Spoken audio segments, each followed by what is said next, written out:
Waalaikumsalam warahmatullahi wabarakatuh.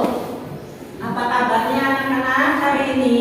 Baik. Alhamdulillah sehat semuanya. Ya, tapi kayaknya ada yang nggak masuk ya. Hari ini siapa yang mau masuk? Tadi Bu, Nah, ini sebentar kita absen dulu.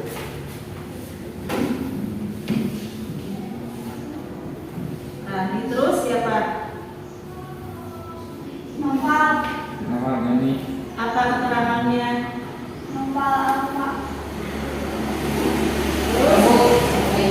Eka Ibin. Haji. Ya, Mana ibu? ini ya, Dik. Ocha dari Ocha, Ocha. Ocha ada ya? Ada ya Ocha, saya nggak Ocha. Ya, Bu. Ocha. dari Cianjur. Ocha sakit. Udah berapa hari Ocha nggak masuk? Baru. Baru ya. Nanti kalau berapa hari nggak masuk kita tengokin ya. Oke, Bu. Anak kelasnya udah rapi, udah bersih ya, udah cantik-cantik, udah ganteng-ganteng. Tapi ada yang belum pakai pramuka ya. Agus kenapa belum pakai pramuka? Katanya nanti mau foto, Bu. Ya? Mau foto. Coba Iya. Anak-anak sebelum kita mulai kita berdoa dulu ya. Yuk, dipimpin oleh ketua kelas. Sebelum belajar, marilah kita berdoa. Berdoa dalam hati, mulai.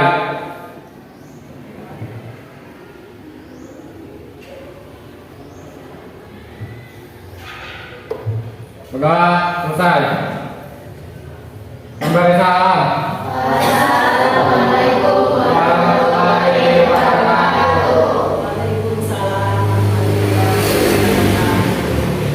Anak-anak, hari ini kita akan belajar ke bab 2 ya, lanjutan dari minggu kemarin. Tapi sebelumnya kita menyanyikan lagu wajib nasional dulu, yaitu lagu Satu Nusa Satu Bangsa. Mbak, ada yang mau jadi diri nggak? Nggak ada. Udah, kita nyanyi bareng-bareng aja ya. 1, 2, 3. Satu nusa, satu bangsa, satu bahasa kita. Tanah air pasti jaya untuk selama-lamanya. Indonesia pusaka,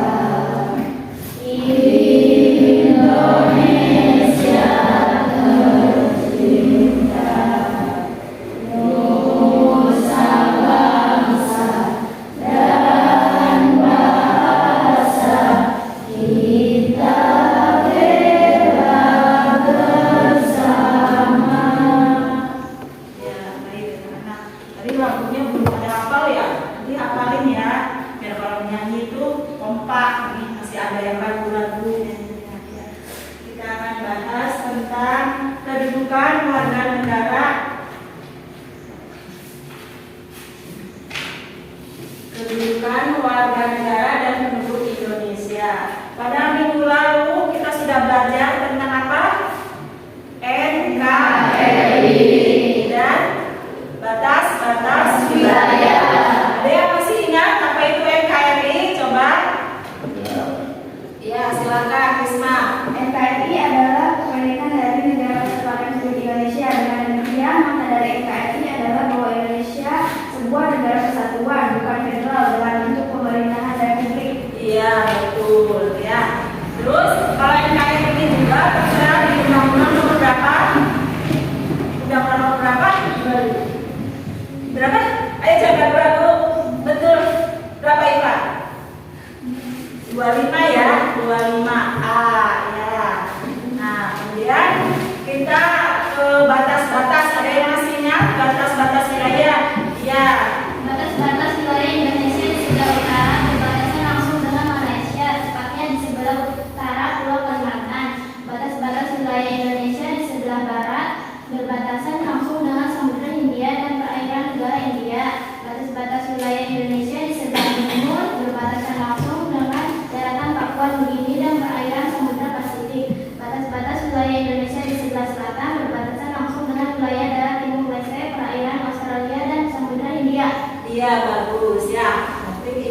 kalian masih tajam ya.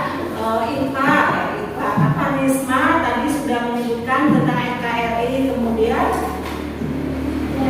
Tiara sudah menyebutkan tentang batas-batas wilayah negara kesatuan Republik Indonesia. Ya, kita akan lanjut ke kedudukan warga negara dan penduduk Indonesia. Siapa yang tahu apa yang dimaksud dengan warga negara? Keanggotaan yang menunjukkan hubungan atau ikatan negara dengan warga negara. Ya, betul, bagus ya. Ada yang tahu penduduk juga apa? Ada yang tahu penduduk? Apa yang dimaksud dengan penduduk? Ayo, ini anak laki-laki ini. Ada yang tahu nggak penduduk itu apa? Penduduk adalah orang yang bertempat tinggal di wilayah Indonesia dan telah menetap atau berniat menetap selama minimal 1 tahun. Iya, betul ya. Itu yang namanya penduduk. Jangan sampai nggak tahu ya apa sih penduduk. Orang kita penduduk mana? Penduduk Pasaman. Penduduk Pasaman nggak tahu ya apa itu penduduk ya. Kita udah lama tinggal di Pasaman tapi nggak ngerti apa ini ya. Itu penduduk adalah orang yang lama bertempat tinggal di suatu daerah atau negara. Ya, itu penduduk. Nah, kemudian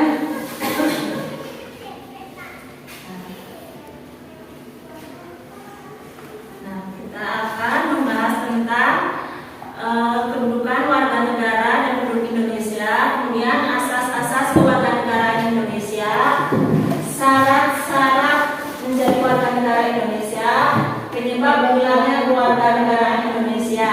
Kalian amati dulu ini, nanti kita akan bagi kelompok ya. Jadi kelompok 1 nanti membahas tentang ini kedudukan warga negara dan penduduk Indonesia ya. Ini kelompok 2 asas-asas kewarganegaraan Indonesia. Yang kelompok 3 syarat-syarat menjadi warga negara Indonesia. Yang keempat adalah penyebab hilangnya kewarganegaraan Indonesia ya.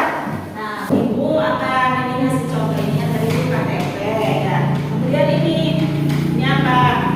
Ini adalah paspor. Gunanya paspor untuk berpergian ke luar negeri ya. Paspor ini adalah dokumen negara ya untuk perjalanan ya antar negara ya. Kemudian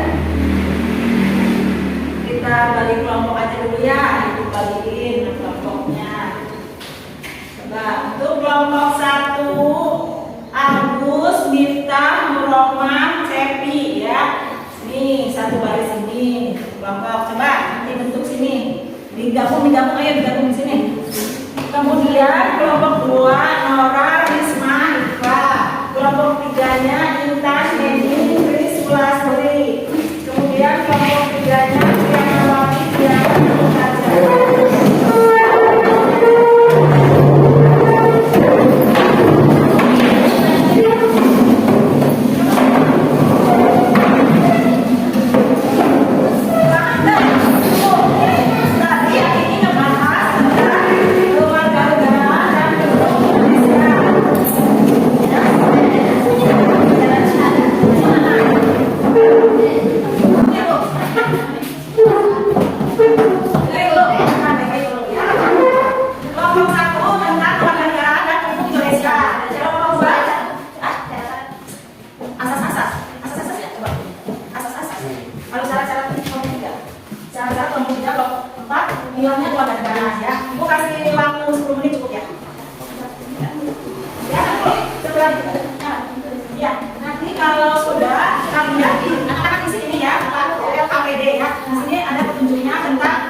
tertentu. Asas-asas dibedakan menjadi dua, yaitu Satu, asas ius sanguinis, asas keturunan, yaitu warga negara seseorang ditentukan berdasarkan pada keturunan orang yang bersangkutan. Misalnya, seseorang dilahirkan di negara A, sedangkan orang tuanya berkewarganegaraan negara B, maka ia adalah warga negara B. Jadi berdasarkan asas ini, warga negaraan anak selalu mengikuti kewarganegaraan orang tuanya di mana anak itu lahir. Asas ius soli, asas kedaerahan atau tempat kelahiran, yaitu kewarganegaraan seseorang ditentukan berdasarkan tempat kelahirannya. Misalnya, seorang dilahirkan di negara B, sedangkan orang tuanya berkewarganegaraan negara A, maka ia adalah warga negara B. Jadi menurut asas ini, kewarganegaraan seseorang tidak terpengaruh oleh kewarganegaraan orang tuanya, karena yang menjadi patokan adalah tempat kelahirannya. sekian presentasi dari kami. Wassalamualaikum warahmatullahi wabarakatuh. Ada yang ditanyakan kepada Kemudiannya. Tidak ada berapa status kewarganegaraan seorang penduduk. Ada berapa status kewarganegaraan penduduk? Yo, ada yang mau jawab?